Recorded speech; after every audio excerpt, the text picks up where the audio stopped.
Ayan.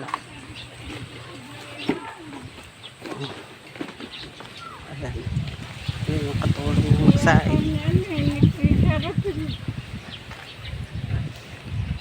Hindi na kami natuloy sa alis namin. Ito na ba ito?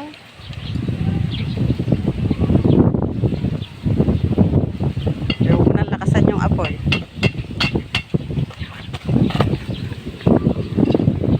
Unang lakasan yung apoy. Magluluto na yun. Anong gusto mong ulam? Kumain ka ba kanina? Hindi.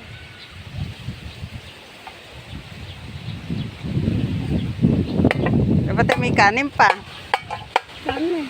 Napanes.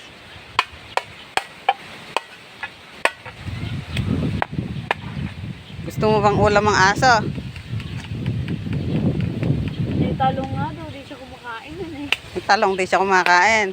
Eh, mahipihikan kasi siya eh, kung ano-ano yung di niya alam kung yung di niya gustong kainin eh.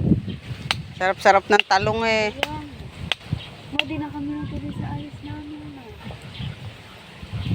Tuloy pa ba kami doon? O yan, mayroon ka na uling sinaing.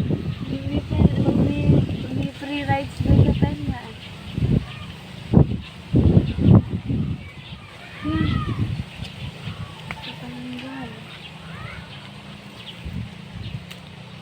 Nakasete yung poso doon sa kabila. May asin ka ba dyan? Wala din. Ano yun ba? Asin ko lang muna. Ba, eh, pagka ganyang ano, asin na lang ang ulam. Eh, paano? Eh, di man siya kumakain ng gulay.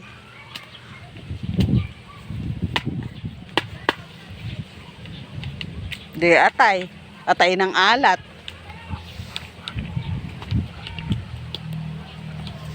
Konti-konti lang yung ano, inin na yan, masusunog. Huwag mo nang gatungan. Paininin na lang.